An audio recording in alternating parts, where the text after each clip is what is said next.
या कार्यक्रमाची प्रस्तावना करतील अशी मी त्यांना विनंती करते.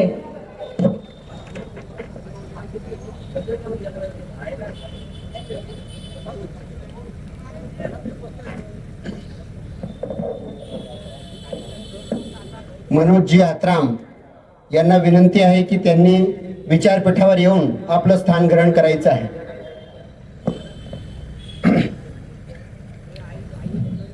आज या नागपूर नगरीच्या बेजनबाग ग्राउंड मध्ये आदिवासी आरक्षण बचाव सत्ता संपादन परिषद आयोजित करण्यात आलेली आहे. या कार्यक्रमाचं जे आयोजन आहे त्यामागे खूप मोठी पार्श्वभूमी आहे. कारण या आजच्या विषयामध्ये सत्ता संपादन हा जो शब्द आलेला आहे तो अत्यंत महत्त्वाचा आहे. आजच्या या कार्यक्रमाला उपस्थित असलेले आमच्या महाराष्ट्र राज्यातील गोंडवाना गणतंत्र पार्टीचे प्रदेशाध्यक्ष माननीय श्री हरीशजी उईके, तसेच गोंडवाना गणतंत्र पार्टीचे प्रदेश सचिव सुधाकरजी आत्राम, राजेशजी इरपाटे, संतोषजी चंद्राकर राष्ट्रीय महामंत्री आणि आमच्या मध्य प्रदेशातून आलेले आणि ज्यांनी 2023च्याही विधानसभा निवडणूक अमरवाडा क्षेत्रातून लढवली असं एक तरुण झुंजार नेतृत्व आणि संपूर्ण महाराष्ट्र काय मध्य प्रदेश काय ज्यांचा आवाज ऐकण्यासाठी उत्सुक असतो असे आमचे मोठे बंधू देवरावनजी भलावी, महाराष्ट्र प्रभारी युवा नेता, गोवारी समाजाचे नेते भगवान भाऊ बोंडे, माना समाजाचे नेते अरविंद भाऊ सांदेकर, महादेवजी टेकाम कोलाम समाजाचे नेते आणि विचारपीठावर बसलेले इतरही सर्व सन्माननीय व्यक्ती, आपला आजचा हा जो काही कार्यक्रम आयोजित करण्यात आलेला आहे या कार्यक्रमाचा उद्देश जरी सत्ता संपादन असला तरी ही लढाई आमच्या स्वाभिमानाची, सन्मानाची आणि आमच्या अस्मितेची लढाई आहे. या गेल्या 75 वर्षामध्ये या भारतामध्ये केवळ आदिवासीच नव्हे तर या देशातील SC, ST, OBC, मायनॉरिटी या समाजावर होणारे अन्याय आणि अत्याचाराच्या विरुद्ध आम्हाला बंड पुकारायचा आहे. आणि हा जो बंड आहे तो बंड केवळ सामाजिक लढाईतून होणार नाही, केवळ मोर्चे आणि आंदोलन काढून होणार नाही, तर त्याच्यासाठी तुम्हाला सत्तेच्या चाव्या हातामध्ये घ्याव्या लागतील. या देशामध्ये भारतीय संविधान, डॉक्टर बाबासाहेब आंबेडकर, जयपाल सिंग मुंडा यांच्यासारख्या सन्मान्य व्यक्तींच्या परिश्रमातून या देशाला भारतीय संविधान मिळालं. या भारतीय संविधानातून डॉक्टर बाबासाहेब आंबेडकरांनी आम्हाला सर्वप्रथम 2 गोष्टी दिलेल्या आहेत. एक म्हणजे आम्हाला आरक्षण दिलं आणि दुसरं म्हणजे आम्हाला मताचा अधिकार दिला. आरक्षणाची व्याख्या केली त्यांनी की reservation is not the matter of bread and butter but it is the matter of participation in governance. म्हणजे आरक्षण हे काही भीक नाही आहे. आरक्षण म्हणजे गरिबी निर्मूलनाचा कार्यक्रम नाही, पोटभराचा कार्यक्रम नाही आहे, तर आरक्षण म्हणजे प्रतिनिधित्व आहे. प्रत्येक शासन आणि प्रशासनाच्या कार्यालयामध्ये आमचा प्रतिनिधी असला पाहिजे.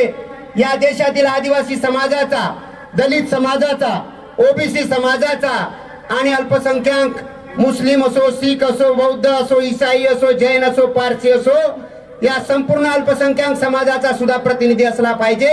यासाठी आम्हाला बाबासाहेबांनी आरक्षण दिलं. पण या 75 वर्षांमध्ये आम्ही पाहतो की मला मताचा अधिकार दिला, पण आम्ही वर्षानुवर्ष या देशातील आदिवासींनी, या देशातील दलितांनी आपण त्या लोकांना मतदान करत आलोय ज्या लोकांनी आम्हाला बर्बाद करण्याचा कार्यक्रम सुरू ठेवलाय. आणि म्हणून आमचे हरीशजी उईके साहेब यांनी ठरवलं की आता थांबणार नाही. या महाराष्ट्राच्या मातीमध्ये पुन्हा एकदा संपूर्ण बहुजन समाज एकत्र आणायचा आहे. आणि म्हणून भारत आदिवासी पार्टी असो, गोंडवाना गणतंत्र पार्टी असो किंवा वंचित बहुजन आघाडी असो, बिरसा ब्रिगेड, माना जमात समन्वय समिती, आदिवासी गोंड गोवारी युवा शक्ती संस्था, हलबा हलवी संघटना, कोलाम आदिवासी समाज संघटना, माडिया, कोरकू, भिल्ल, प्रधान अशा इतर सर्व जाती जमातींना एकत्र बांधण्याचं काम आमच्या हरीशजी उईके साहेबांच्या माध्यमातून होत आहे. आणि म्हणून आम्हाला 70-75 वर्षात मताचा अधिकार भेटला, पण आम्ही आमच्या मताचं कसे वाटप केले, आम्ही कुणाला ते मतदान दिलं, झालं गेलं विसरून जायचं. पण एक लक्षात ठेवा, जर बाबासाहेब असते तर म्हणाले असते 70 सालों से वोट दे रहे हो, अभी वोट देने के पहले सोचो कि मैंने तुम्हें वोट का अधिकार राजा बनने के लिए दिया था, किसी पार्टी का दलाल या चमचा बनने के लिए नहीं. आणि म्हणून आम्हाला ही चमचेगिरी थांबवायची आहे. या देशात काँग्रेस आणि भाजपने आम्हाला मोफत राशन द्यायचं ठरवलंय, पण मोफत शिक्षण देणार नाही. कारण शिक्षणातून पाठीचा कणा आमचा स्वाभिमान तयार होतो. आणि म्हणून आमची लढाई आहे. या 75 वर्षात आदिवासींच्या आरक्षणामध्ये घुसखोरी चाललेली आहे. सध्या धनगर समाजाला आदिवासीमध्ये घुसवण्याचा प्रकार जी.आर. काढून होत आहे. ही लढाई आहे. काही लढाई आपण न्यायालयीन प्रक्रियेने लढू, परंतु जे आदिवासी जाती जमातीचे आणि इतर जातींची जी लोक आहेत एकत्र येऊन आम्हाला आमचा राजकीय वाटा हिसकायचा आहे. कारण वामनदादा कर्टक म्हणतात, सांगा धनाचा साठा, टाटा बिर्ला बाटा, सांगा धनाचा साठा, आमचा वाटा कुठं आहे हो. आम्हाला बिरसा मुंडांनी सांगितलं आहे, मैं केवल देह नहीं हूं, मैं इस जल जंगल जमीन का पुश्तैनी दावेदार हूं. ये पूछते और उनके दावे कभी मरते नहीं, मैं भी नहीं मरूंगा. उलगुलान उलगुलान उलगुलान. आणि बाबासाहेब म्हणतात, निकाल लाया हूं परिंदों को पिंजरे से, अब परिंदों के दिमाग से पिंजरा निकालना बाकी है. आणि हा पिंजरा, गुलामीचा पिंजरा आपल्याला बाहेर काढायचा आहे. जल जंगल जमिनीचे प्रश्न आहेत. छत्तीसगडच्या हसदेव जंगलामध्ये कोळशाच्या खाणी आणि त्या अदानीला मोठं करण्यासाठी आमच्या आदिवासी बांधवांना जंगलातून हाकलण्याचा प्रयत्न सुरू आहे. मणिपूरमध्ये आमच्या आदिवासी महिलांवर बलात्कार होत आहेत. त्यांना नग्न धिंड काढून समाजात फिरवलं जात आहे. मध्य प्रदेशच्या देवास जिल्ह्यामध्ये नेमावरमध्ये आमच्या आदिवासी समाजातील 3 अल्पवयीन मुलींवर बलात्कार होऊन त्यांच्या आई भावासहित 5 लोकांना 15 फूट जेसीबीने गड्डे करून गाडले जात आहेत. बैतूलमध्ये नग्न करून उलटे टांगून बेल्टने आणि काड्यांनी मारले जात आहेत. आदिवासी समाजाच्या माणसाच्या तोंडावर मुतलं सुद्धा जात आहे. इतके मोठे अत्याचार होत असतानाही आम्ही वारंवार त्या बीजेपी आणि काँग्रेसच्या लोकांना निवडून देण्याचा प्रयत्न करतोय. आता आम्हाला हा विचार बदलावा लागेल. आणि म्हणून आदिवासीच नव्हे, या देशातील एससी एसटी ओबीसी मायनॉरिटी एकत्र येऊन खऱ्या अर्थानं तिसरी आघाडी शक्तिशाली बनवून इथे सत्ता आणायची आहे. या महाराष्ट्रातल्या शाळा बंद पडत चालल्या आहेत. 15,000 शाळा बंद पडतील आणि 18,000 देशी दारूच्या दुकानांना परवाना मिळेल, अशा 2 बातम्या एकाच न्यूजपेपरला येतात आणि आमच्या लोकांना शरम सुद्धा येत नाही या गोष्टीची. या आमच्या मेळघाट सारख्या ठिकाणी कुपोषणाने आमची मुलं मरत आहेत, आमच्या गरोदर माता मरत आहेत. याचाही प्रश्न आहे. सोबतच अभयारण्य सुरजागड सारखा एक प्रकल्प आहे गडचिरोलीमध्ये, तिथून आदिवासींना हाकलण्याचा प्रयत्न आहे. महेंद्री अभयारण्य वरुड तालुक्यामध्ये त्या ठिकाणी सुद्धा आदिवासींना हाकलण्याचा प्रयत्न झाला होता. आणि अभयारण्याच्या नावाखाली, कधी धरणाच्या प्रकल्पांच्या नावाखाली, कधी कोळसा खाणींच्या नावाखाली आदिवासींना देशातून विस्थापित करण्याचा प्रयत्न सुरू आहे. मनुस्मृतीने ठरवलं होतं या देशातील आदिवासी दलितांना आणि या देशातील ओबीसी शूद्रांना सुद्धा शिक्षण, सत्ता आणि संपत्तीपासून दूर ठेवायचं. पण बाबासाहेबांनी आम्हाला संविधान दिलं. पण या काँग्रेस बीजेपीने आम्हाला आतापर्यंत केवळ फुकटाचं राशन चालण्याचा प्रयत्न केलेला आहे. पण एक महापुरुष म्हणतात, जिस कौम को मुफ्त में खाने की आदत पड़ जाती है वो कौम कभी क्रांति नहीं कर सकती. जिस कौम को मुफ्त में खाने की आदत पड़ जाती है वो कौम कभी क्रांति नहीं कर सकती. जो कौम कभी क्रांति नहीं कर सकती वो कौम कभी शासक नहीं बन सकती. जो कौम कभी शासक नहीं बन सकती उस कौम की बहन बेटियां कभी सुरक्षित नहीं रह सकती. आणि म्हणून आज हाथरसच्या वाल्मिकी समाजातल्या आमची दलित महिला असुरक्षित आहे. नेमावरच्या आदिवासी मुली असुरक्षित आहे. कोपर्डीची ओबीसी समाजातली महिला असुरक्षित आहे. आमच्या देशातल्या मुस्लिम महिला असुरक्षित आहे. परंतु एखादी सवर्ण समाजातली मुलगी दिल्लीच्या निर्भया कांडमध्ये जर तिच्यावर बलात्कार झाला तर रातोरात कोर्टाचे दरवाजे उघडले जातात. वटहुकूम काढला जातो, विशेष कायदा बदलला जातो, पोस्को सारखा कायदा सुधारण्याची तयारी या देशामध्ये होते. पण दलित, आदिवासी, ओबीसी आणि मुस्लिमांच्या पोरींवर जर बलात्कार झाला तर हे लोक प्रयत्नही करत नाहीत, कारण या देशातली मीडिया तुमची नाही, या देशातलं सरकार तुमचं नाही, या देशातलं शासन प्रशासन तुमचं नाही आहे. म्हणून आपल्याला त्याच्या विरुद्ध लढायचं आहे आणि हा हुंकार भरण्यासाठीच आमचे प्रदेश अध्यक्ष हरीजी उईके साहेब आणि बाळासाहेब आंबेडकर यांच्या प्रयत्नातून ही लढाई आपल्याला पुढे लढायची आहे. आणि आजच्या आदिवासी आरक्षण बचाव सत्ता संपादन परिषदेच्या निमित्तानं गावागावातून जी माणसं इथं आलेली आहेत, तुमचं अभिनंदन आहे. आपण संख्येने जरी कमी असलो तर चिंता करायची नाही. एका जंगलात वणवा पेटला होता, त्या वणव्याच्या धाकानं पशु पक्षी पळत होते. एक लहानशी चिमणी होती बाजूला, तलावातून चोचीनं पाणी आणून आग विझवण्याचा प्रयत्न करत होती. प्रयत्न पुन्हा पुन्हा करताना पाहून एका प्राण्याने तिच्या जवळ येऊन विचारलं, अरे चिमणे, एवढूस चोच, एवढीच्या चोच्याने एवढीच्या थेंबानं पाण्यानं ही आग विझणार आहे का?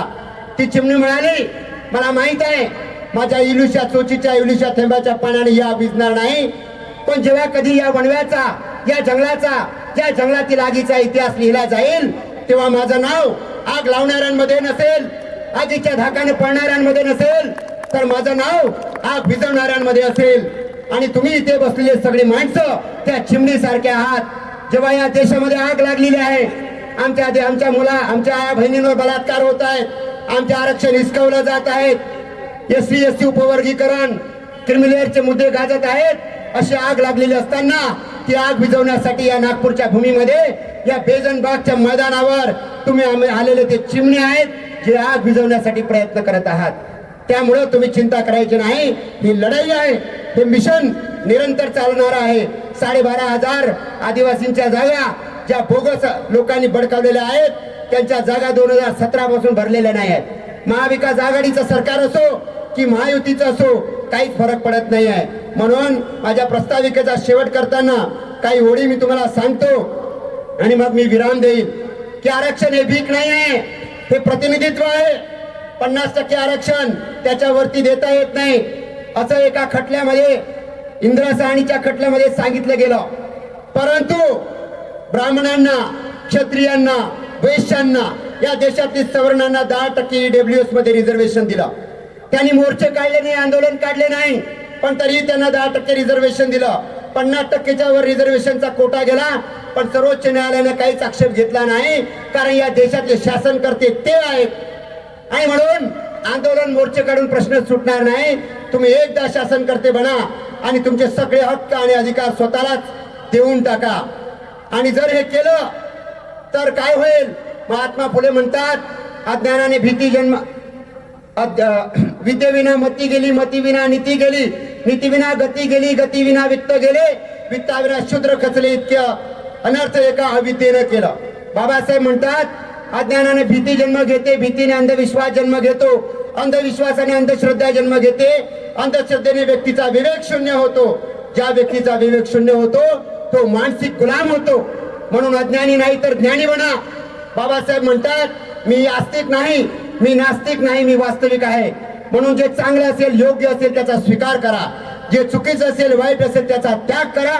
मग तो व्यक्ती असो, विचार असो की माणसाचा धर्म असो. आणि ही लढाई आपल्याला लढायची आहे. जर ही लढाई आपण लढलो तर बाबासाहेब जे म्हणाले होते, गुलामांना गुलामीची जाणीव करून द्या, म्हणजे तो बंड करून उठेल. आता तरी मान्य करा की आम्ही 75 वर्षापासून या देशातल्या मनोवादी, ब्राह्मणवादी पक्षांचे गुलाम आहोत. त्या गुलामगिरीतून आपल्याला बाहेर पडायचं आहे. हे जर बाहेर पडले तर कवी दुष्यंत कुमारांच्या ओळीनुसार परिवर्तन होईल. हो गई है पीर, पर्वत सी पिघलनी चाहिए, इस हिमालय से कोई गंगा निकलनी चाहिए. आज ये दीवार पर्दों की तरह हिलने लगी, शर्त थी लेकिन कि ये बुनियाद हिलनी चाहिए. हर सड़क, हर गली में, हर नगर, हर गांव में हाथ लहराते हुए हर लाश चलनी चाहिए. सिर्फ हंगामा खड़ा करना ही मेरा मकसद नहीं, कोशिश है कि ये सूरत बदलनी चाहिए. मेरे सीने में ना सही तो तेरे सीने में सही, हो कहीं भी आग लेकिन आग सुलगनी चाहिए, लेकिन आग सुलगनी चाहिए. ही आग तुम्ही गावागावात मनामनात पेटवाल अशी अपेक्षा व्यक्त करतो. ये जो परिवर्तन का मिशन है ये हम सबका है, इसके लिए हम सभी काम करेंगे, ऐसा हम यहाँ से वचन लेके जाएंगे. एवढं बोलून माझ्या शब्दांना विराम देतो. आणि आयोजकांनी मला जी बोलण्याची संधी दिली, विशेषतः आमचे प्रदेश अध्यक्ष उईके साहेबांनी संधी दिली, त्याबद्दल त्यांचा मनापासून आभार मानतो. आमचे गोंडवाना गणतंत्र पार्टीचे आमचे अमरावती जिल्हाध्यक्ष मनोहरजी धुर्वे, जिल्हा महासचिव प्रल्हादजी धुर्वे, आमचे राज्य संपर्क प्रमुख मुरलीधरजी मरसकोले यांच्यामुळे ही संधी मिळाली, त्याबद्दल धन्यवाद. जय बिरसा, जय भीम, जय ज्योती, जय क्रांती, जय संविधान, जय भारत. धन्यवाद. धन्यवाद कमल प्रसाद सर. अतिशय बेबाकपणे आपण ज्वलंत मुद्द्यावर स्पष्टीकरण दिले. आज हा लढा SC ST OBC ने एकत्रित येऊन लढायचा आहे, हेही तितकं सत्य आहे.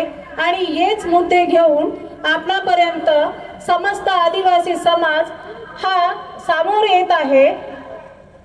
त्यासोबतच देवरावजी भलावी महाराष्ट्र प्रभारी युवा नेता हे आपले मार्गदर्शन करतील अशी मी त्यांना विनंती करते.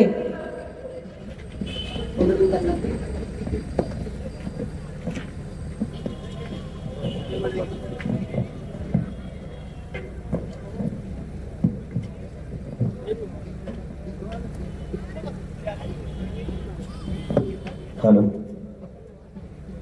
बहुत बहुत धन्यवाद. आज के इस आदिवासी आरक्षण बचाओ सत्ता संपादन परिषद में मुझे आमंत्रित किया गया और आज 10 अक्टूबर 2024 का ये कार्यक्रम हम जितने हैं, जितने संगठनों से है, सभी के लिए आज का दिन महत्वपूर्ण हो, ऐसी आशा और उम्मीद है. आज के इस कार्यक्रम के अध्यक्ष माननीय हरीश उइके जी, प्रदेश अध्यक्ष गोंडवाना गणतंत्र पार्टी, मुख्य मार्गदर्शक बाला साहब अम्बेडकर जी, राष्ट्रीय अध्यक्ष वंचित बहुजन अगाड़ी से, और मुख्य अतिथि तुलेश्वर मरकाम जी, राष्ट्रीय अध्यक्ष गोंडवाना गणतंत्र पार्टी और विधायक, और साथ ही डॉक्टर रमेश कुमार गजवे जी, माजी मंत्री, अनिल सिंह गौंड जी, राष्ट्रीय अध्यक्ष युवा मोर्चा गोंडवाना गणतंत्र पार्टी, बलवीर सिंह तोमर जी, राष्ट्रीय महासचिव गोंडवाना गणतंत्र पार्टी, महेश जी वमनोटे, प्रदेश कोषाध्यक्ष गोंडवाना गणतंत्र पार्टी महाराष्ट्र, और भगवान भाऊ गोंडे जी, गोंड ग्वारी समाज के वरिष्ठ नेता अरविंद भाऊ सांदेकर जी, माना समाजाचे नेते महादेव जी टेकाम, कोलाम समाज के वरिष्ठ नेता, और हमारे सहभागी समस्त संगठन गोंडवाना गणतंत्र पार्टी, भारत आदिवासी पार्टी, बिरसा ब्रिगेड, माना जमात समन्वय समिति, आदिवासी गौंड ग्वारी युवा शक्ति संस्था, हलवा हलवी संगठन, कोलाम आदिवासी समाज संगठन, माड़िया कोरकू भील प्रधान, सर्व आदिवासी संगठन, जितने भी साथी आज यहाँ पर उपस्थित है, सभी को सादर सेवा जोहार, जय भीम. आज के इस कार्यक्रम की सभी को मुख्य बिंदु पता है. ये जो मुद्दा है आपका आरक्षण का, ये सिर्फ हम इस मुद्दे में सिर्फ महाराष्ट्र स्तर पे सोचने की जरूरत नहीं है. मैं जिस छिंदवाड़ा मध्य प्रदेश से आया हूँ, छिंदवाड़ा के उस मध्य प्रदेश में हम बैठ के जब हम पूरे विश्व में आरक्षण की वर्तमान स्थिति और परिस्थिति पे जब हम विचार मंथन करते हैं, तो एक भयंकर विध्वंस एक घटना सामने आती है. आप सभी को पता है, मणिपुर. आप उस मणिपुर जो भारत देश के एक राज्य है, उस मणिपुर में एक घटना घटित हुई जिसमें एक वो समुदाय था जो वाकई आरक्षण और प्रतिनिधित्व का अधिकार रखता, और एक वो समुदाय है जो उस आरक्षण को खत्म करने के लिए एक षड्यंत्र पूर्वक बनाया हुआ एक जाल में वो फंसा. आप महसूस करके देखिए, वहां का वो समुदाय जो उस आरक्षण के मूल अधिकार के लिए लड़ रहा था, और एक समुदाय जो बोगस था, जिसको आरक्षण की जरूरत ही नहीं थी, जो यहाँ का मूल बसिंदा है ही नहीं, उन दोनों के बीच में लड़ाई लड़ाई गई. आज एक महाराष्ट्र के अंदर भी यहाँ का आदिवासी और एक धनगर आदिवासी के बीच में पंगा चला. मध्य प्रदेश में भी चल रहा है, जम्मू कश्मीर में भी चल रहा है. महसूस करिए, जो लड़ाई है, ये लड़ाई आपस में अचानक नहीं उपजी है. इसको उपजाने वाला कोई व्यक्ति है जो पीछे बैठ के मुर्गा लड़ाई का खेल लड़ रहा है.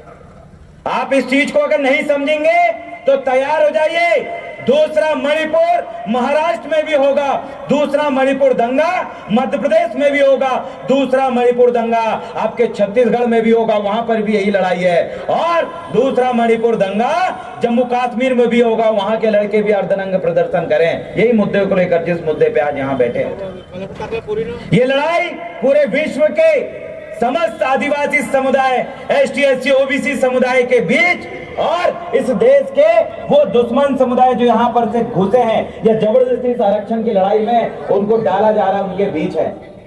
वहां पर भी सैकड़ों माताओं बहनों को सरेआम सड़कों पे नंगा घुमाया गया, उनका शारीरिक शोषण किया गया, और वही समुदाय जिस समुदाय का मुख्यमंत्री मणिपुर में बैठा है, उसने अपने ही लोगों के हाथों AK-47 जैसे कई घातक हथियार और बम के गोले उनके हाथ में सौंपकर उनको खत्म किया गया। आप इस बात को जितना जल्दी समझ जाए उतना बेहतर होगा कि इस देश में आदिवासी मुक्त भारत बनाने के लिए, मूल निवासी मुक्त भारत बनाने के लिए तमाम षड्यंत्र गढ़े जा चुके हैं, षड्यंत्र बनाए जा चुके हैं, रणनीतियां बनाई जा चुकी है।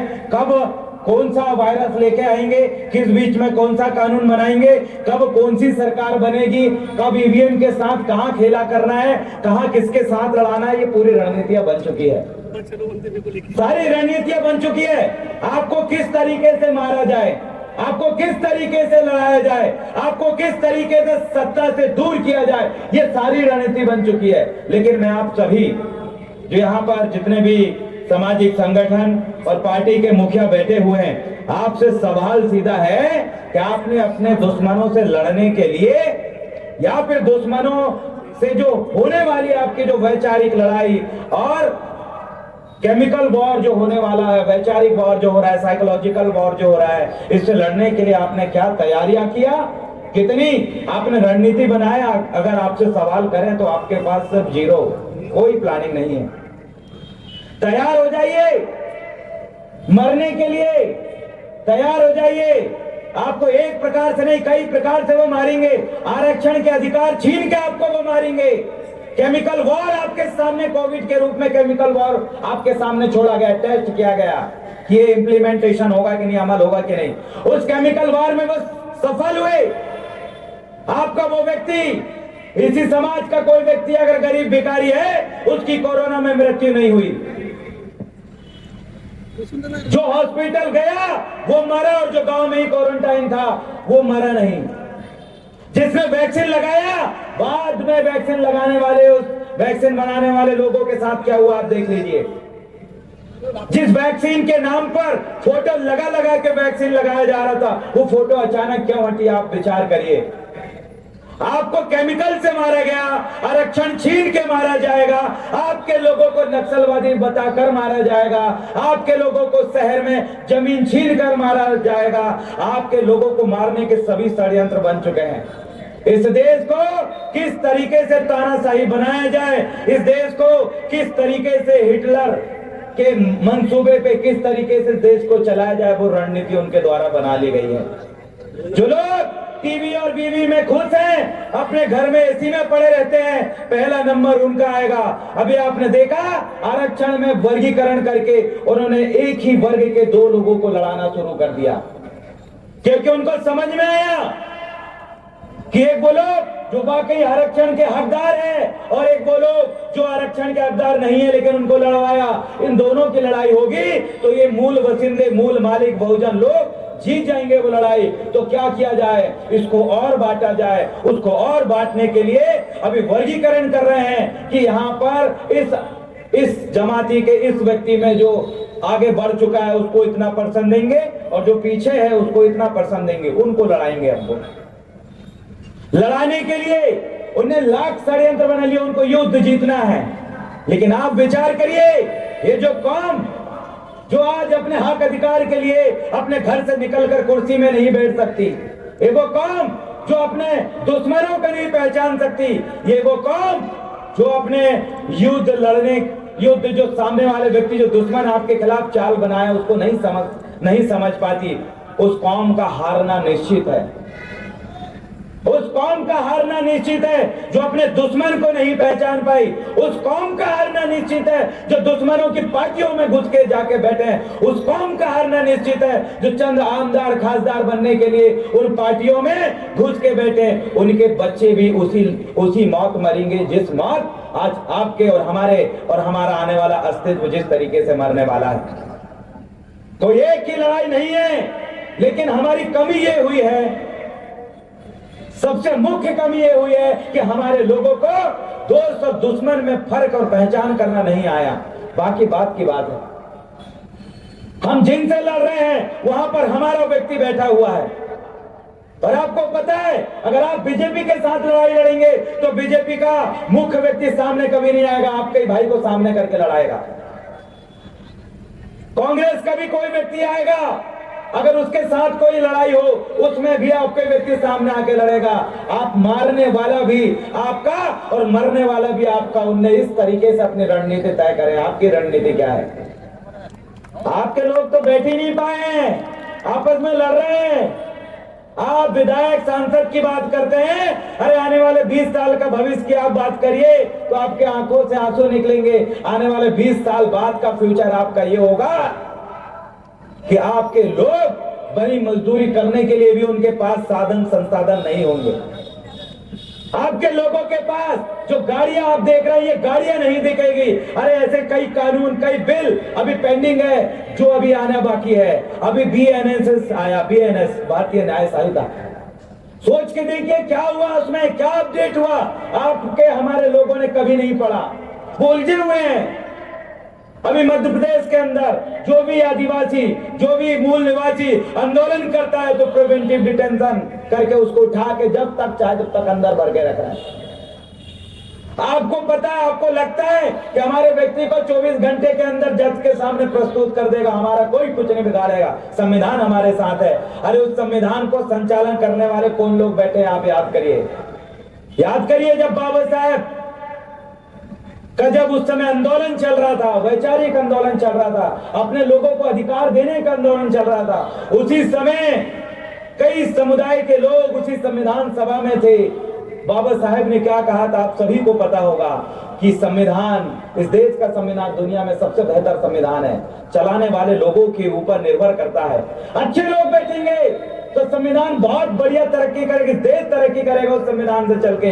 गलत लोग बैठेंगे तो विध्वंस करेंगे, मारेंगे, जमीन छीनेंगे, बहु बेटियों की इज्जत लुटेगी। और वो बात सही साबित हुई, आज वही हो रहा है। ये नागपुर के अंदर यहाँ का मूल बासिंदा राज नहीं कर रहा है, बड़ा व्यापारी दूसरे समाज का व्यक्ति है। खनिज आपके पास नहीं है, दूसरा व्यक्ति खनिज आपकी जमीन से निकाल रहा है। बड़ा अधिकारी भी आपका नहीं है, बाहर का व्यक्ति आके यहाँ राज कर रहा है। आपका क्या है?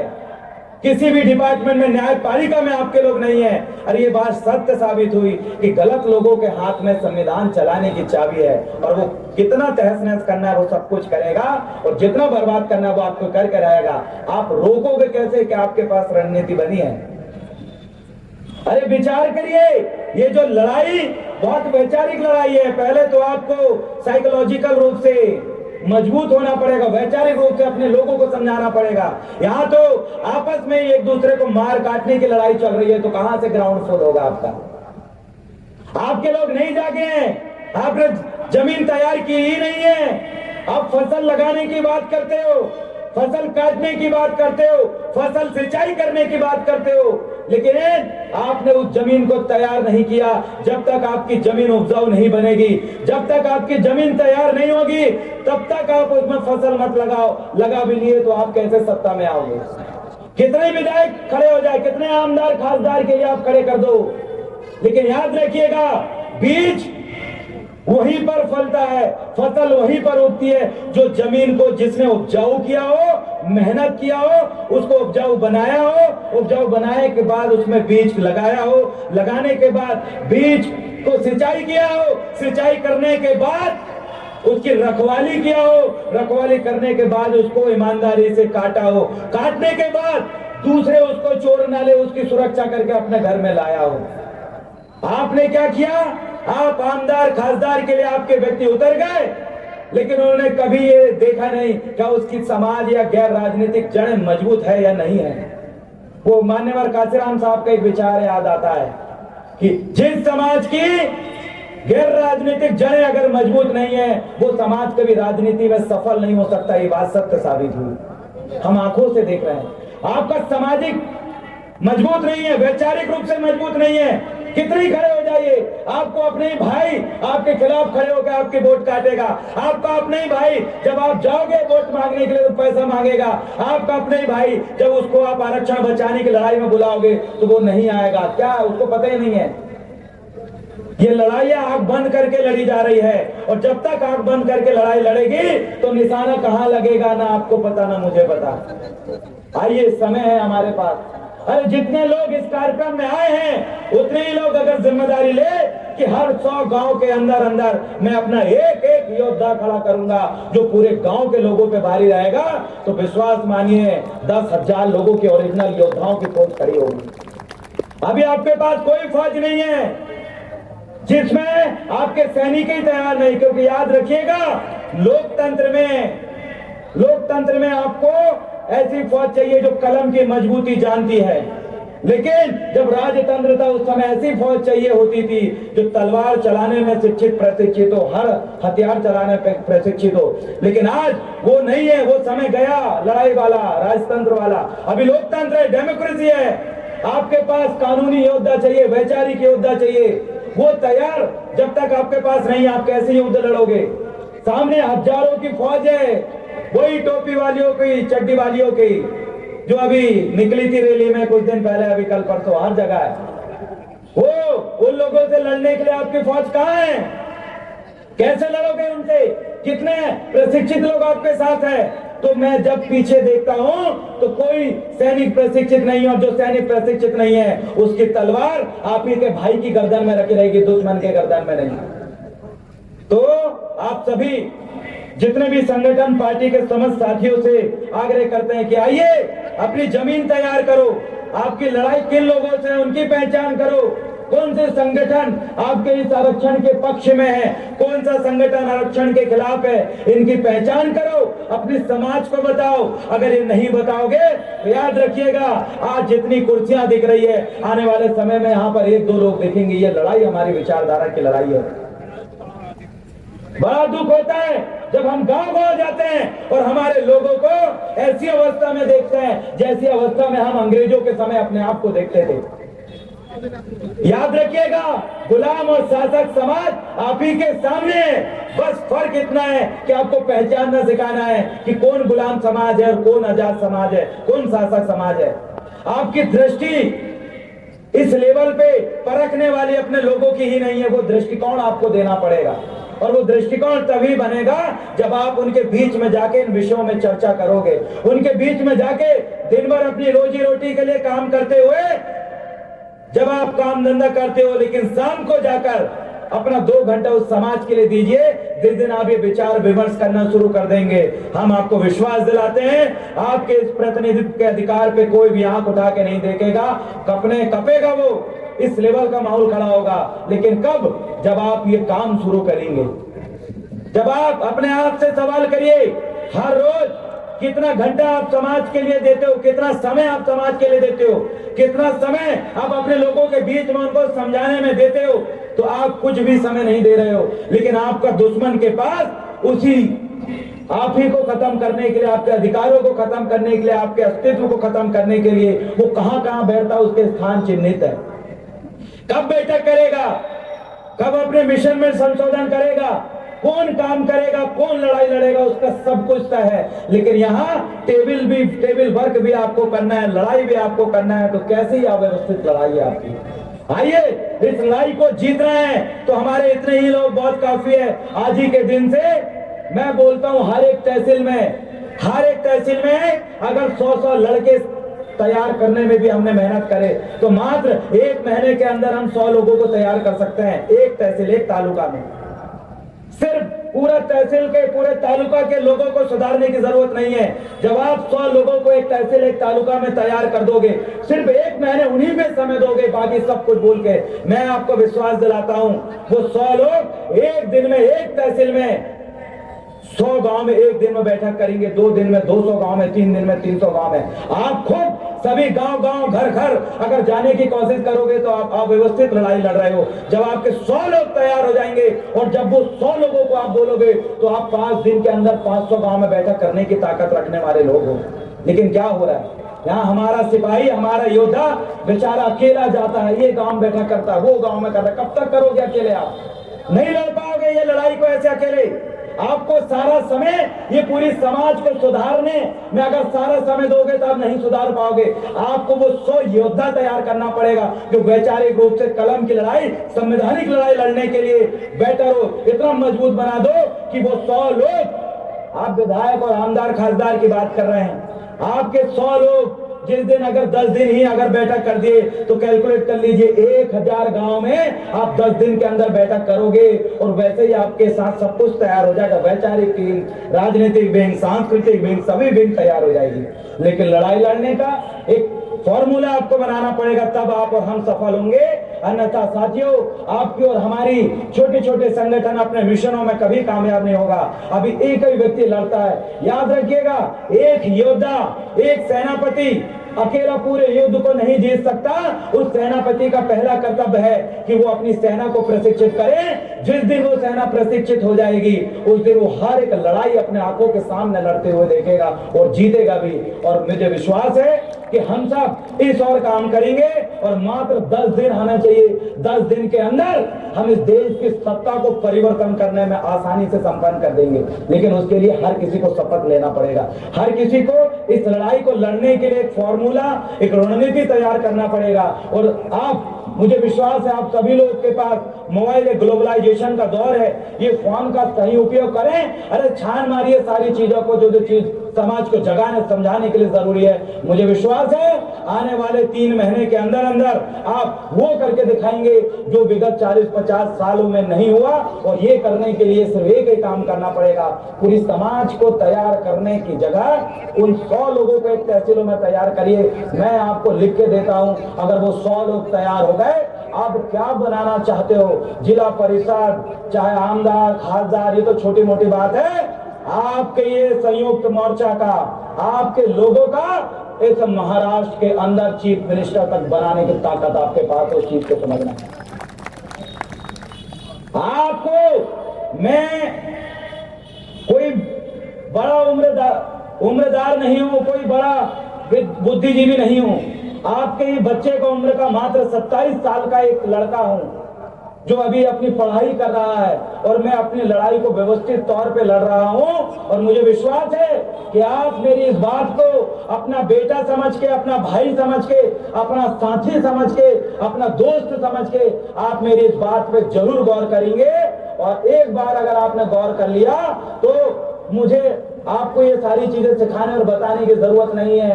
आप सभी लोग सीखें। आपकी रगों में अपने बाप दादा पुरखाओं का क्रांतिकारी खून बह रहा है। आपके विचारों में वो विचार पहले से ही मौजूद है, बस उन विचारों को धार देने की जरूरत है। उन विचारों को जिस दिन आपने धार दे दिया और वैसे ही जोश और जुनून के साथ अपने लोगों के बीच में जाके अगर आपने अपनी बात को बोल दिया, मुझे विश्वास है ये लड़ाई आप और हम जरूर जीतेंगे और आने वाले भविष्य को हम जरूर संभालेंगे।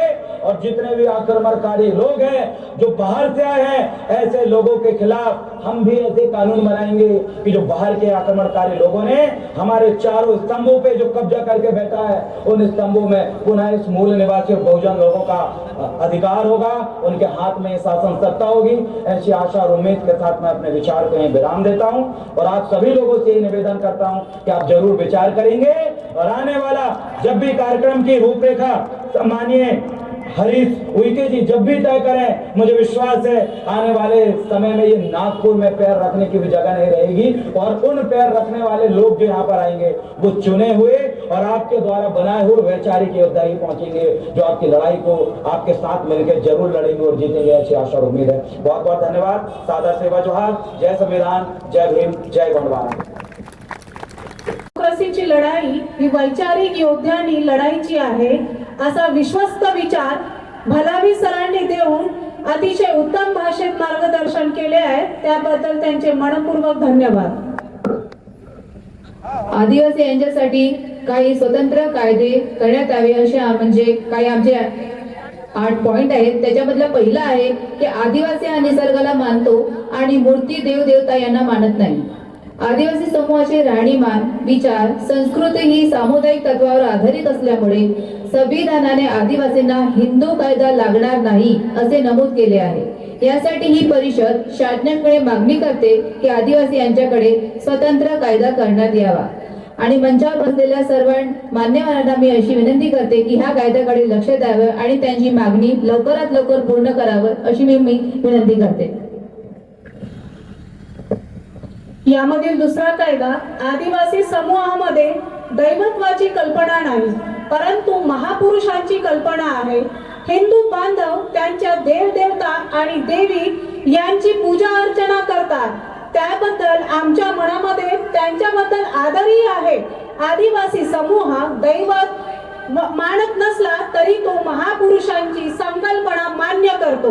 ही आदिवासी परिषद हिंदू समाज बांधवांना विनंती करते की आदिवासी समूह रावणाला आपला महापुरुष समजते.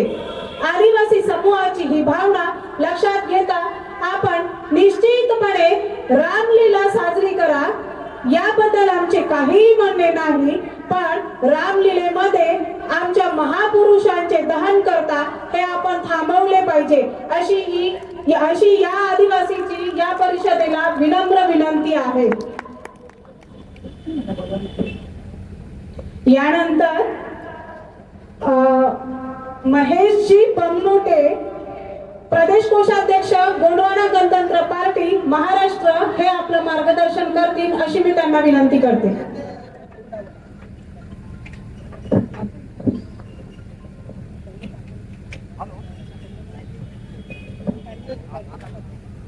अपने सभी के आराध्य दैवत ये जो नागपुर भूमि है, जिसको नागपुर बसाया है, जिसने नागपुर को बसाया है, ऐसे हमारे गोंड राजा बख्त बुलंद शाह, इनको मैं कोटि कोटि नमन करता हूं. गोंडवाना गणतंत्र पार्टी के जनक दादा हीरा सिंह जी मरकाम, इनको मैं कोटि कोटि नमन करता हूं. गोंडवाना को जिन्होंने पहचान दी और पूरे विश्व में हमारी संस्कृति, हमारी धरोहर, हमारे गढ़ किले जहां जहां पे है, हमारा धर्म, हमारी संस्कृति की जिन्होंने हमें पहचान दी, ऐसे आचार्य मोतीराम जी कंगाले साहब, इनको मैं कोटि कोटि नमन करता हूं. हमारे पूरे भारतवर्ष को नहीं, पूरे विश्व को जिन्होंने इंसानियत का सबक सिखाया और पूरे भारतवर्ष में हम पिछड़ों को हक और अधिकार से जीना सिखाया और पूरे भारतवर्ष को जिसने संविधान से चलना सिखाया, ऐसे महानायक विश्व रत्न डॉक्टर बाबा साहेब अंबेडकर के चरणों में मैं कोटि कोटि नमन करता हूं.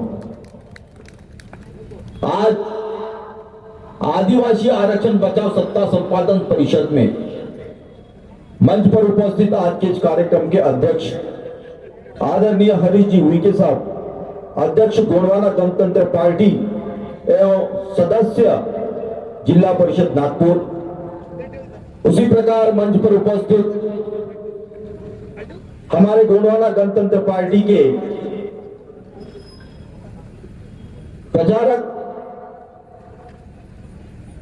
आदरणीय संतोष चंद्राकर जी, मध्य प्रदेश से चलकर आए महाराष्ट्र के प्रभारी गोंडवाना गणतंत्र पार्टी के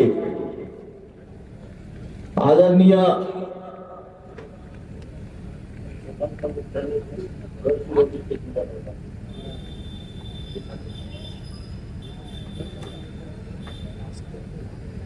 चंद्रपुर गढ़चिरौली के प्रभारी आदरणीय देवराम भलावी साहब, मंच पर उपस्थित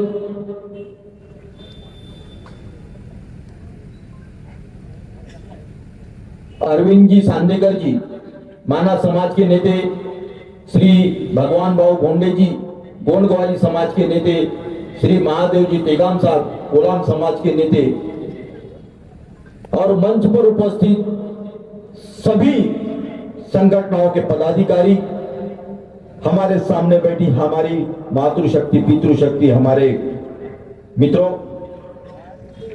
आज आदिवासी आरक्षण बचाओ सत्ता संपादन परिषद और उसी के माध्यम से गोंडवाना गणतंत्र पार्टी, वंचित बहुजन आघाड़ी पार्टी और सभी मित्र पक्षों द्वारा आने वाले विधानसभा के चुनाव के विश्लेषण में आपसे हम अपने हक अधिकार की बातें यहां रखने के लिए आए हैं। दोस्तों, यहां पे देवराव भलाई साहब ने जो बातें आपसे कही, इसको हम जो पिछले 75 साल से हम जो देखते आ रहे हैं, जो स्थिति है, हमारे हक अधिकार, हमारे पे होने वाले अन्याय अत्याचार, इसमें कहीं तो भी हमको सुधार दिखता हुआ नहीं दिख रहा है। और इसी का कारण है कि हम आज भी गुलामगिरी की जिंदगी हम जी रहे। और गुलामी किसकी कर रहे हैं? उन मुट्ठी भर लोगों की जिनके हाथों में अपने भरोसे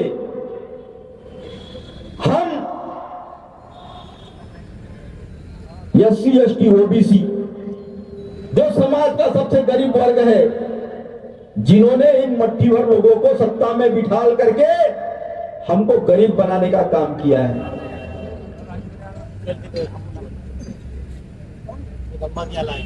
हम देख रहे हैं कि हमारी लड़ाई बड़ी बड़ी बातों से नहीं होगी, लेकिन जो अधिकार संवैधानिक रूप से हमको मिला है, बाबा साहब ने जो हमको अधिकार दिया है, उस अधिकार का उपयोग सही मायने में हमको होना चाहिए। एक जमाना था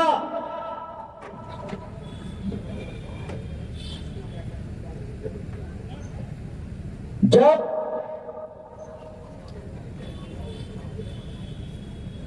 राजा के पेट से युवराज पैदा होता था। बाबा साहब ने हमको वो अधिकार दिया कि अपने मतों से हम अपना राजा पैदा करें।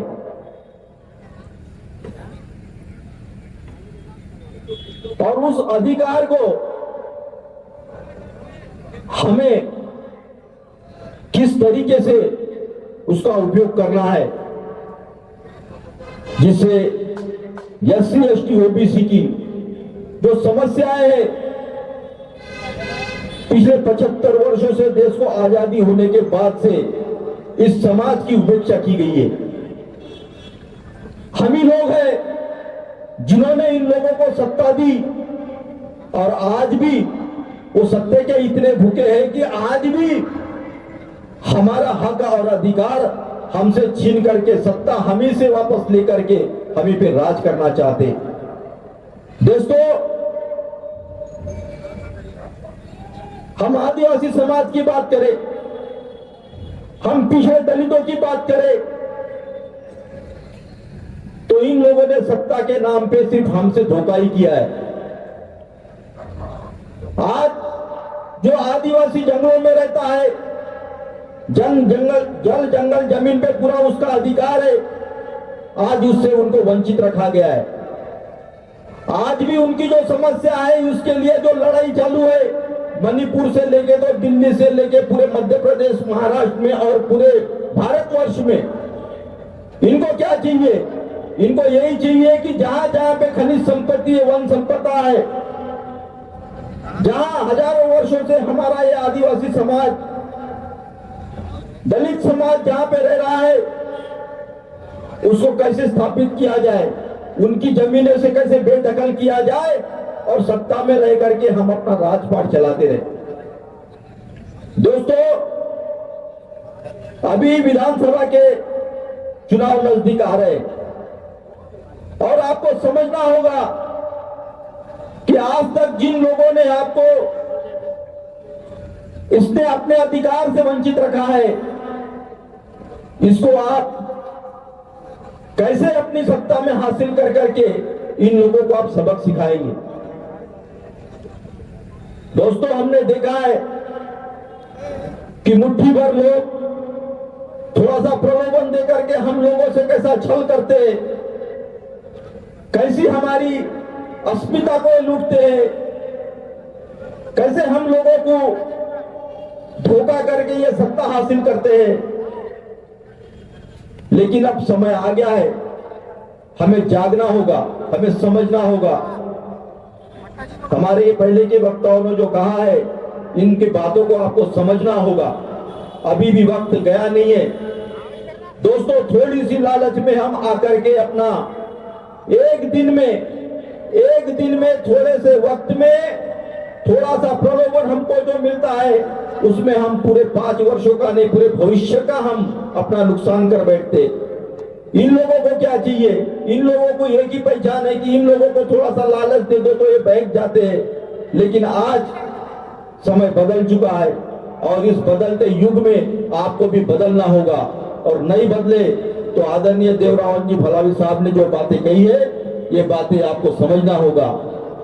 आपको बताते हुए खुशी हो रही है कि हमारे इस आदिवासी समाज में जितने भी अन्याय अत्याचार होते हैं, तो कोई आमदार, कोई खासदार, कोई सरकार उनके मदद के लिए नहीं आती।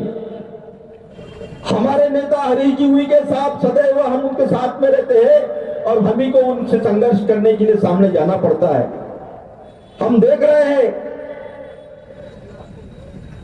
कि जहां छोटे इलेक्शन होते हैं वहां भी आप लोग हमारे साथ में रहते हो, लेकिन जब कोई बड़े इलेक्शन में हमको साथ में, हमारी सत्ता में भागीदारी की जब बात आती है, तो आप इधर उधर की बातें न करते हुए अभी जो मौका आपको मिल रहा है हरीश भाई के रूप में, इसको आप स्वीकार करें और आने वाले समय में पूरा समाज SC ST OBC उनके साथ में रह करके हम इस कारवां को आगे बढ़ाएंगे और निश्चित ही आपके आशीर्वादों से हम उन्हें एक भारी जीत यहाँ पे दिलाएंगे। हम समझ सकते हैं कि आज के कार्यक्रम में हम जितने आए हैं वो उनके हजारों लाखों पे भारी है।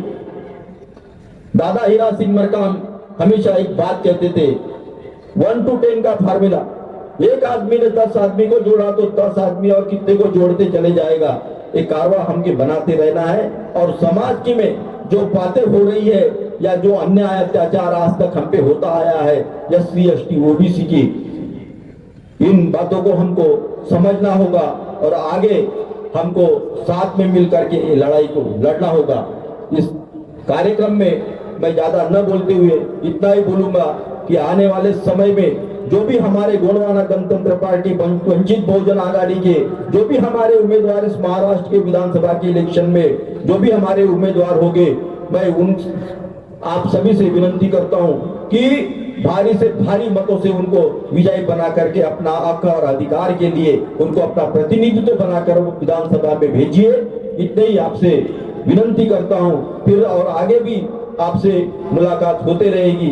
इतना बोल के मैं अपने वाणी को विराम देता हूं। जय सेवा, जय गोंडवाना, जय भीम, जय संविधान। धन्यवाद। महेशजी मोठे खूप छान मार्गदर्शन केलं आमचा। त्याच्यानंतरचा ठराव आहे की आदिवासी समूहाचे विभाजन शासनाने 2 भागात केले आहे, ते म्हणजे ट्रायबल सब प्लॅन एरिया आणि नॉन ट्रायबल सब प्लॅन एरिया। यामुळे आदिवासी समूहामध्ये एकोपा निर्माण होऊ शकत नाही। ही परिषद सर्व आदिवासींना बरोबर घेऊन आमच्यासाठी ट्रायबल सब प्लॅन, नॉन ट्रायबल सब प्लॅन एरिया एकच आहे असे ठरवतात आणि त्यापुढे आम्ही सर्व आदिवासी एकत्र येणार आणि आवाजही एकत्र उठवणार असे ठरवत आहोत। आणि मान्यवरांना माझी पुन्हा विनंती आहे की ह्या मुद्द्याकडे लक्ष द्यावे आणि त्याच्यासाठी कार्य सुरू करावे।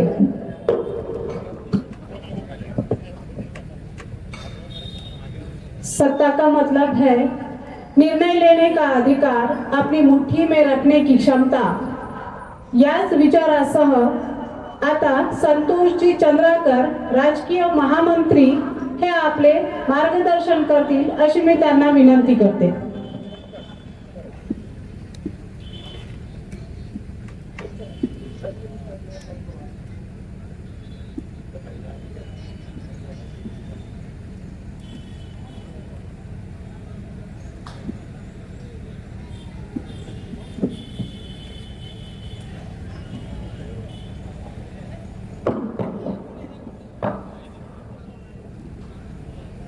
सर्वप्रथम मैं नागपुर के संस्थापक राजा भक्त बुलंद साहब को नमन करते हुए, नागपुर के धरती को नमन करते हुए, गोंडवाना गठबंधन पार्टी के संस्थापक, गोंडवाना रत्न, गोंडवाना के मसीहा दादा हीरा सिंह मरकाम के चरणों को सादर नमन करते हुए यहाँ पर उपस्थित सभी लोगों को मैं सादर सेवा जोहार करता हूँ। मंच पर विराजमान हमारे महाराष्ट्र प्रदेश के लोकप्रिय युवा ऊर्जावान प्रदेश अध्यक्ष माननीय हरीश उइके जी, हमारे मध्य प्रदेश से चलकर आए युवा नेतृत्व, युवाओं के मसीहा एवं गढ़चिरौली के प्रभारी देवरावण भलावी जी, मंच पर उपस्थित समस्त पदाधिकारीगण, समस्त समाज के आए हुए भाइयों बहनों, आप सभी के चरणों में मेरा सादर सेवा जोहार। बहुत जल्द ही महाराष्ट्र विधानसभा का चुनाव होने जा रहा है।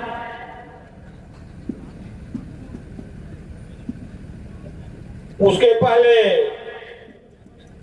गोंडवाना गठबंधन पार्टी के द्वारा संयुक्त रूप से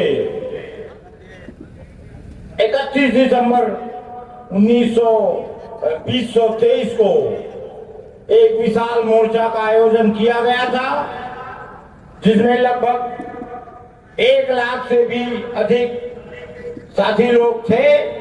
और उस संबंध में हमारे राष्ट्रीय अध्यक्ष एवं वर्तमान में विधायक माननीय तुलेश्वर सिंह मरकाम जी, माननीय श्याम सिंह मरकाम जी, प्रदेश अध्यक्ष माननीय हरीश उइके जी और मैं स्वयं जाकर माननीय मंत्री जी से चर्चा किया था कि महाराष्ट्र राज्य में अनुसूचित जनजातियों के साथ अन्याय हो रहा है और यहाँ फर्जी प्रमाण पत्र के द्वारा नौकरी की जा रही है, परंतु आज दिनांक तक इस समस्या का निराकरण नहीं हो पाया है। और सरकार की मंशा क्या है ये सरकार ही समझे। फिर इसीलिए तो 2-2 साल के बाद भी 12,500 के लगभग फर्जी जाति प्रमाण पत्र के द्वारा नौकरी कर रहे लोगों को नहीं निकाला गया है।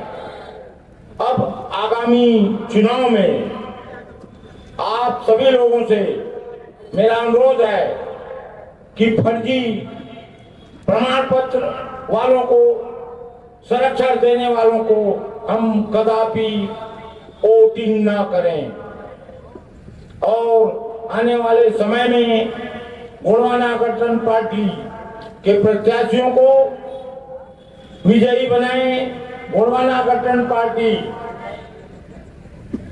का जब यहाँ गठन हुआ उसके बाद 1999 में हमारा आमदार चुन के आ गया था, परंतु इन लोगों के द्वारा साम दाम दंड भेद के नीति के चलते हुए गोंडवाना के बढ़ते हुए कारवां को रोक दिया गया। अब समय आ गया है कि आप सभी लोग गोंडवाना के कारवां को बढ़ाएं। मैं आप लोगों से यही अनुरोध करता हूं।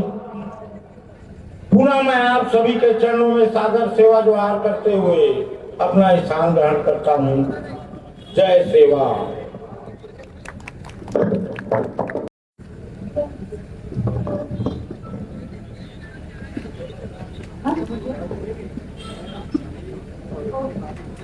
धन्यवाद सर। सर्व आदिवासी या परिषदेच्या माध्यमातून असे ठरवत आहे की इथल्या राजकीय पक्षात म्हणजेच काँग्रेस, भाजप, राष्ट्रवादी काँग्रेस पक्ष आणि शिवसेना यांनी आम्हाला आतापर्यंत केवळ आरक्षित जागेवरतीच उमेदवारी दिली। येणाऱ्या विधानसभा निवडणुकीत आरक्षित जागा सोडून सर्वसाधारण जागेमध्ये सुद्धा आदिवासी उमेदवार उभे केले जातील। हा ठराव आदिवासी सत्ता संपादन सभेमध्ये मांडण्यात आलेला आहे आणि याकडे आपले सन्माननीय व्यासपीठ अत्यंत काळजीने लक्ष देतील।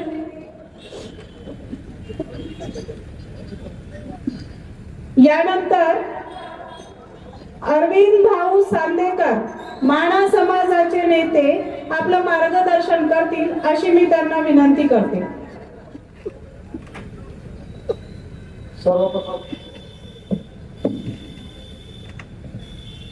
सर्वप्रथम आपल्या आदिवासी जमातीचे प्रणेते भगवान बिरसा मुंडा, भारतीय घटनेचे शिल्पकार परमपूज्य बाबासाहेब आंबेडकर, आदिवासी जमातीतील सर्व संत महापुरुष आणि इतर सर्व महापुरुषांना मी विनम्र अभिवादन करतो।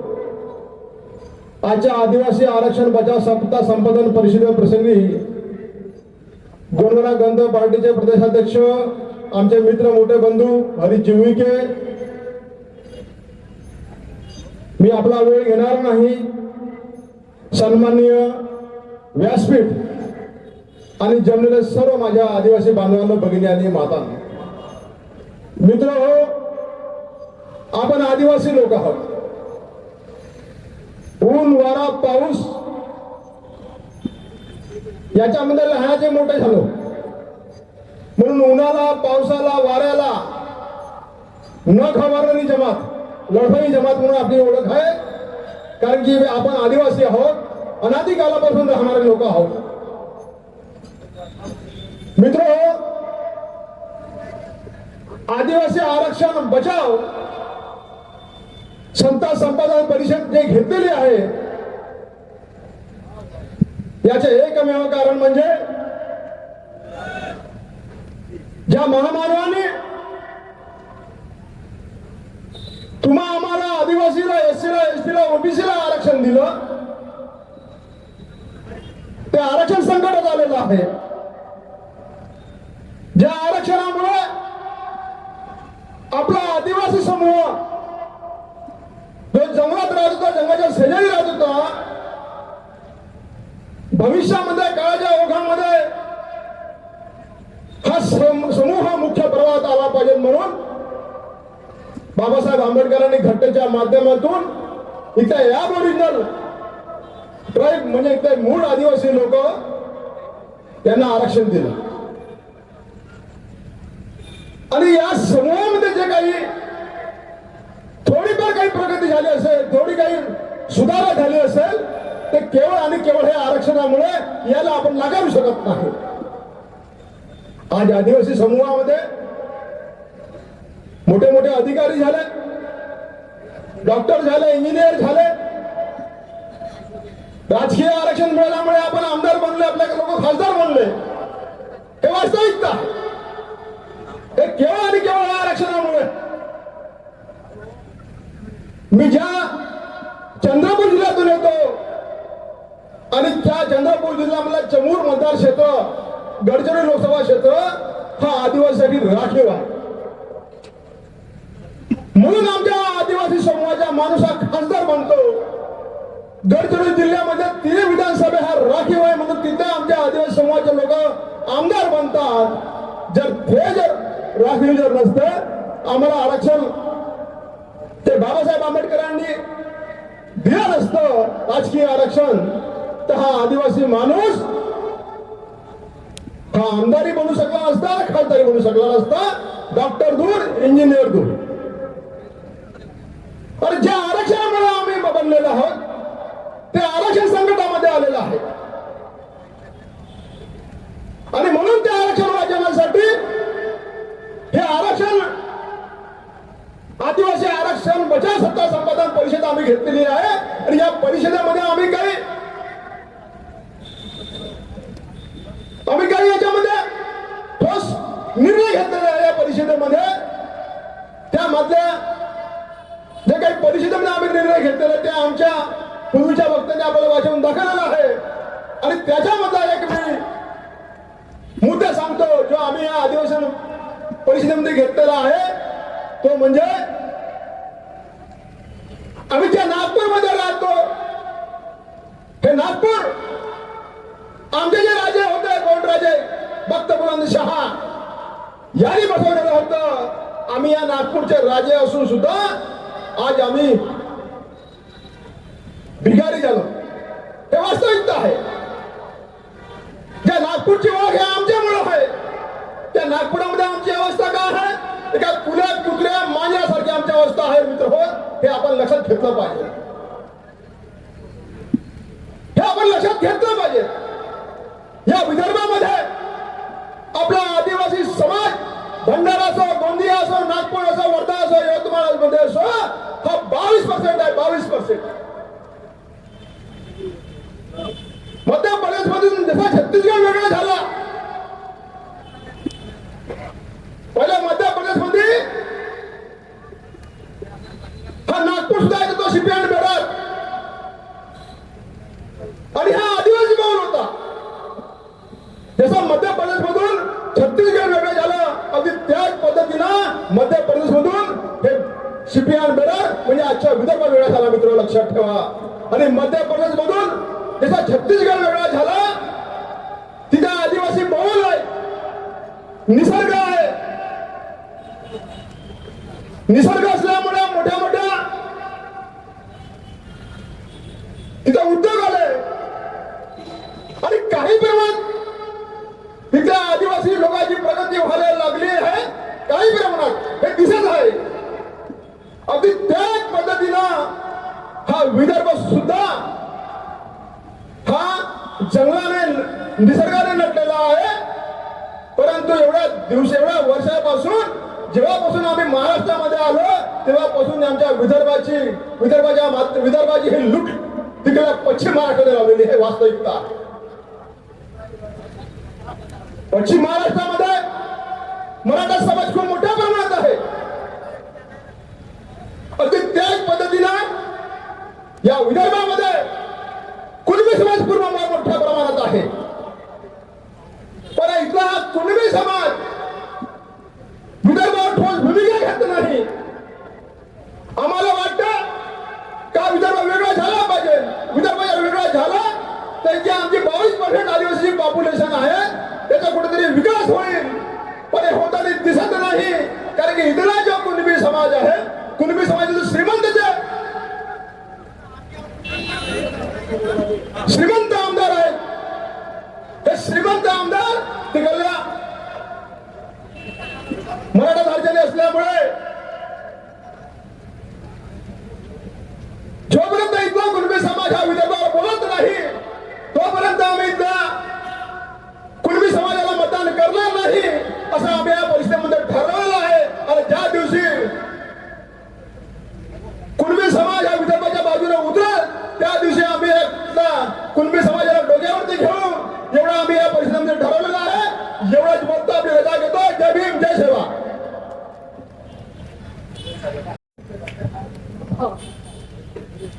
धन्यवाद सर. ही लाचारीची सत्ता आपण जुगारली पाहिजे व स्वाभिमानाची सत्ता समस्त SC ST ने स्वीकारली पाहिजे हाच आशय अरविंद सरांनी इथे स्पष्ट केलेला आहे.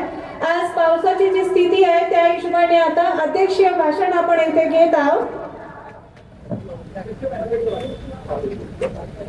कार्यक्रमाचे अध्यक्ष माननीय हरीशजी उईके, प्रदेश अध्यक्ष गोंडवाना गणतंत्र पार्टी हे अतिशय मोजक्या शब्दात आपलं मार्गदर्शन करतील अशी मी त्यांना विनम्र विनंती करते. नागपूर नगरीचे संस्थापक सन्मान राजे डॉक्टर बुलंदशाह, त्याचप्रमाणे तमाम ज्या क्रांतीवीरांनी या देशाला स्वतंत्र करण्याकरिता आपल्या प्राणाची आहुती दिली त्या महापुरुषांना अभिवादन करतो, संतांना अभिवादन करतो. आजच्या या सत्ता संपादन परिषदेमध्ये आपण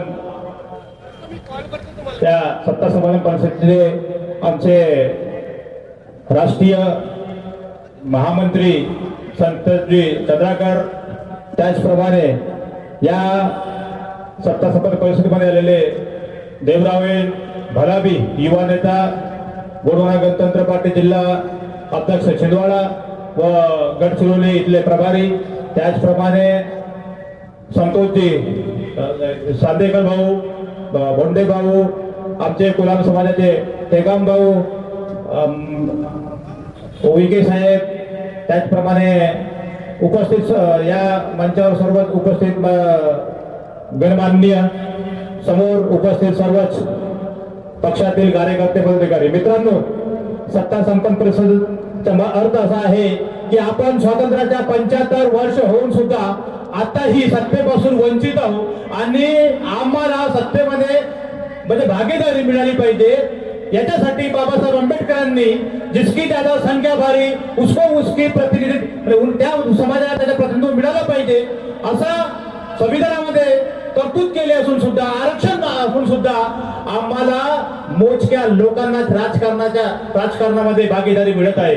आणि जे लोक खऱ्या अर्थाने या क्षेत्रासाठी लढतात, जनतेच्या प्रश्नासाठी लढतात, अशा प्रतिनिधींना अजूनपर्यंत सत्तेमध्ये भागीदारी न दिली जात आहे. आणि जे लोक त्यांची चापलुसी करतात अशा लोकांना सत्तेमध्ये भागीदारी दिली जात आहे. म्हणून स्वतंत्राचे 75 वर्ष लोटून सुद्धा आमचे जे हक अधिकार आहेत, आमचे जे मौलिक अधिकार आहेत, मग आपल्या क्षेत्राच्या विकासाचे असो, आपल्या क्षेत्राचे रस्त्याचे असो, आपल्या क्षेत्राच्या सांस्कृतिक विभागाचे दवाखान्याचे प्रश्न असो, बेरोजगाराचे प्रश्न असो, शिक्षणाचे प्रश्न असो, शेतकऱ्यांचे प्रश्न जो असे अनेक प्रश्न आहेत ते अजूनपर्यंत सुटलेले नाही. आणि सत्तेमध्ये बसलेले लोक आम्हाला फक्त निवडणुकीच्या वेळेस मध्ये या प्रश्नांवरती गुमराह करतात.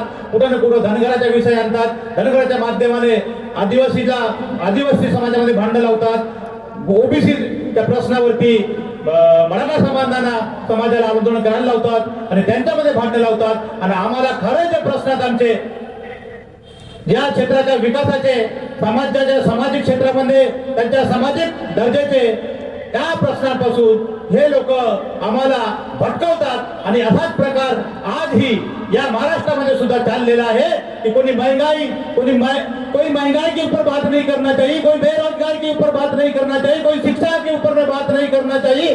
इस प्रकार की इस क्षेत्र की जो समस्या है, महाराष्ट्र की समस्या है, इन समस्या के ऊपर कोई बात नहीं करना चाहिए. इसलिए आरक्षण के बात के ऊपर में वर्गीकरण और क्रिमिनल की बात ला रही, यहाँ पे धनगर के आरक्षण की बात आ रही है. तो इस प्रकार के हमें कहीं ना कहीं बगड़ाया जा रहा है, गुमराह किया जा रहा है. यहाँ पे लाडली बहन योजना के माध्यम से हमारा ही पैसा 7.5 करोड़ रुपया इस ट्राइबल डिपार्टमेंट का जो हमारे विकास के लिए खर्च किया जाना चाहिए था, वो लाडली बहन योजना में डाइवर्ट करके लाडली बहन योजना को चलाया गया. आज दोस्तों हमारे बीच में भी राशन की जो बातें आ रही है, वो हमारा ही राशन आधे कीमत में हमें आधा दे रहा है और इस प्रकार का हमें भूलतान दे रहे हैं कि हम आपको राशन फ्री दे रहे हैं. तो ये फ्री की जो रबड़ी बांट रहे हैं, ये लोग कल चल के हमारे बच्चों को हाथ में कटोरा पकड़ने के लिए जो जिम्मेदार होने वाले हैं. इसलिए मैं तमाम मेरे साथियों को, SC ST OBC भाइयों को मैं सूचित करना चाहता हूँ कि आप लोग आने वाले समय के अंदर में ऐसे जो झूठे आश्वासन देते हैं ऐसे नेता से सावधान रहिए. क्यों कि खनकते हैं वो बर्तन जो टूटे होते हैं, खनकते हैं वो बर्तन जो टूटे होते हैं और देते हैं वो आश्वासन झूठे होते हैं. इसलिए ऐसे नेताओं से हमें सावधान रहना पड़ेगा. अपने बलबूते पे अपने साथ में लड़ने वाला, आपके हक की बात करने वाला, आपके अधिकार के लिए लड़ने वाला वो आदमी को हमें चुन करके लेना पड़ेगा. तो इसलिए आपसे मैं आह्वान करता हूं कि बुलबुल के पैरों में कभी बाज नहीं होते, बुलबुल के पैरों में कभी बाज नहीं होते, कमजोर और बुलबुल के हाथों में कभी राज नहीं होते। और जिन लोगों को पड़ जाती है, जिन लोगों को पड़ जाती है सर झुका करके चलने की आदत, उनके सरों पे कभी ताज नहीं होते। इसलिए मैं आपको एक बात बता देना चाहता हूं कि आप लोग बिरसा मुंडा के औलाद हो, आप लोग वीर बाबूराव शर्मा की औलाद हो। अपना एक अलग इतिहास है। हम लोगों ने अंग्रेजों के खिलाफ में लड़ा, हम लोगों ने अपने अस्तित्व के लिए लड़ा, और हम लोग अपने अस्तित्व को लड़ते लड़ते यहाँ तक के देश की आजादी के भी लड़े हैं, और आजादी दिलाने वाली कौम है। हम स्वाभिमान से जीने वाले कौम है। इसलिए आने वाले समय में हम किसी नेता का भीख नहीं लेंगे, किसी नेता के झूठे आश्वासन पे हम नहीं जाएंगे। हम अपना प्रतिनिधि चुन करके लाएंगे। ये हमके आज सत्ता संपादन परिषद के माध्यम से कसम लेनी है, शपथ लेनी है। जिस बड़ा देव की हम मानते हैं, जिस महामानव को हम पूछते हैं, उन सभी महामानव को याद रखते हुए हम लोग आने वाले समय के अंदर में सत्ता संपादन यानी हमारे हाथ में सत्ता कैसे आई, बाबा साहब अम्बेडकर ने हमें वो ताकत दी है कि एक वोट के अधिकार से आप आपका अपना राजा चुन सकते हो, और जिसका होगा राजा उसका बजेगा बाजा। ये जब तक कि हम लोग हमारा राजा चुनेंगे नहीं, इस प्रकार की कई समस्या है, इससे हम निजात पाएंगे नहीं। इसलिए अंत समय में आपको जाते समय में मैं आप सब लोग बहुत दूर दूर से यहाँ तक के पहुंचे, और पानी का समय होने की वजह से कुछ खराबी आई और कुछ लोग यहाँ पहुंच नहीं पाए। और इस समय में फसलों की भी धान कटाई है, सोयाबीन कटाई का सीजन चल रहा है। तो मैं जो भी यहाँ पर पहुंचे हैं तमाम उन सिपाहियों को, तमाम उन कार्यकर्ताओं को दिल से गोंडवाना गणतंत्र पार्टी के माध्यम से आपको हार्दिक अभिनंदन वंदन करता हूँ। और आने वाले समय के अंदर में आप सिपाही बनकर के गांव गांव के अंदर में गोंडवाना का झंडा, वंचित आघाड़ी का झंडा, इधर समाज के जो संगठन हमारे साथ में है उनको लेकर के एक बड़ा आंदोलन, बड़ा उलट फेर इस महाराष्ट्र के अंदर में हम करने के लिए तैयारी से लगे हुए। आप लोगों को भी मैं आशा अपेक्षा के साथ में आह्वान करता हूँ कि ये जंग, ये लड़ाई बिरसा मुंडा ने जिस प्रकार से लड़ी थी, बाबूराव शर्मा ने जिस प्रकार से लड़ी थी, महारानी दुर्गावती ने जिस प्रकार से लड़ी थी, उसी प्रकार से आप हमको लड़ना होगा। इन्हीं आशा अपेक्षा के साथ में समय का भी हो चुका है। आप सभी का फिर से बारंबार आपको फिर से धन्यवाद देता हूँ। आप सभी को धन्यवाद देते हुए मेरी वाणी को यही विराम देता हूँ। जय सेवा, जय जवाहर, जय गोंडवाना, जय भीम, जय संविधान। धन्यवाद हरीशजी विखे सर। याच्यानंतर कार्यक्रमाच्या समापनासाठी आभार प्रदर्शनासाठी मी भगवानजी बोंडे गोंडगौरी समाजाचे नेते यांना मी आमंत्रित करते।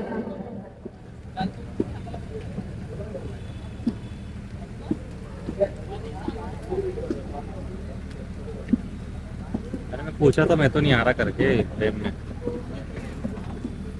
में नहीं सर्वप्रथम बोलते मस्त आमच्या आदिवासी समाजात जन्मलेले क्रांतीसूर्य बिरसा मुंडा आणि सर्व महापुरुषांना मी अभिवादन करतो। आदिवासी आरक्षण बचाव सत्ता संपादन परिषद या परिषदेला आज जे ठराव घेतले ते सर्व ठराव पारित झालेले आहे। मी फक्त एक 2 मिनिटात सांगतो। आदिवासी गोंडवाना गणतंत्र पार्टी, भारत आदिवासी पार्टी, बिरसा ब्रिगेड, माना जमात संभावना समिती, आदिवासी गोंडवारी व शक्ती संघ, हलबा हलबी संघटना, कोलाम आदिवासी समाज संघटना, माडिया कोडू भील प्रधान इत्यादी सर्व आदिवासी संघटना मला वाटते देश स्वातंत्र्य झाल्यानंतर पहिल्यांदा आपण महाराष्ट्रात एकत्र आलेलो आहोत। मी तुम्हाला एकच विनंती करीन की स्वर्गीय बाळासाहेब आंबेडकरांनी या 75 वर्षात सर्व आदिवासी लोकांना आम्हाला एकत्र आणून सर्वांनी हरीशभाऊ उनके प्रदेशाध्यक्ष गोंडवाना गणतंत्र पार्टी महाराष्ट्र यांनी ते सगळं संमेलन साधून आपण सर्व एकत्र आलेलो आहोत। उद्यापासून एक चर्चेला सुरुवात होईल की आदिवासी संघटना फक्त विलक्षणसाठी आलेल्या आहेत। इथला सगळे आम्ही मोठे भाऊ लहान भाऊ सर्व एकत्र येऊन या महाराष्ट्राच्या राजकारणात आले जात आहोत। तर सर्वप्रथम मी स्वर्गीय प्रकाश आंबेडकर सरांना धन्यवाद देतो की साहेब तुम्ही या महाराष्ट्रात आम्हाला एकत्र आणून या राजकारणात या महाराष्ट्राच्या निर्णायक सत्तेत नेत आहात। त्यासाठी आम्ही सर्व आदिवासी समाज एकत्र येऊन या महाराष्ट्रातला येणाऱ्या विलक्षणला समोर जाऊ। तत्पूर्वी या कार्यक्रमाचे अध्यक्ष असलेले सन्माननीय हरीशजी उके साहेब हे या कार्यक्रमाला उपस्थित आहेत. त्यांचे मी आभार मानतो. तसेच महेशजी बमनोटे साहेब, बलवीर सिंगजी तोमर साहेब, अरविंद भाऊ सांदेकर, माधवजी टेकाम साहेब, देवरान भलावी साहेब आणि सर्व मंचकावर असलेले आमचे आदिवासी नेते, आदिवासी समाजातील सर्व नेते आज या आदिवासी आरक्षण बचाव सत्ता संपादन परिषदेले इथं उभे राहून आम्ही येणाऱ्या महाराष्ट्रातल्या विधानसभेचं बिगुल फुकलं आणि जे आमच्यासोबत अन्याय अत्याचार या महाराष्ट्रात झाले, आमच्या आदिवासी लोक या देशात होतात, तर आज आम्ही एकत्र येऊन येणाऱ्या विधानसभेचं बिगुल फुकलं आणि आता आम्ही सत्तेत जाऊ, सत्ता आपल्या हातात घेऊन आणि तुम्हाला दाखवू कि ज्याप्रमाणे आदिवासियों की ताकत से पूरा ब्रह्मांड डोलता है, ये मैं नहीं, हमारा इतिहास बोलता है. कैसे मैं चुप जाऊं, मैं उस सूर्य की कौम हूं, दुश्मन की रूह को जिंदा जला दे वो आदिवासी की औलाद हूं. म्हणून या देशाचे आम्ही मालक होतो, परत मालक बनण्यासाठी आम्ही वाटचाल करणार आहोत.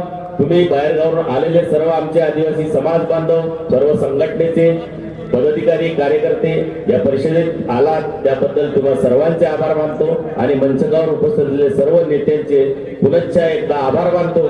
सर्वांना जय सेवा, जय भीम, नमस्कार.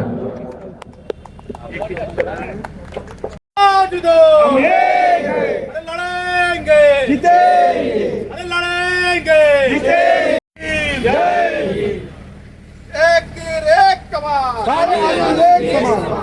एक तीर एक कमान, सारे आदिवासी एक समान. एक तीर एक कमान, सारे आदिवासी एक समान. भगवान बिरसा मुंडांच्या जय हो. भगवान बिरसा मुंडांच्या जय हो. जय सेवा.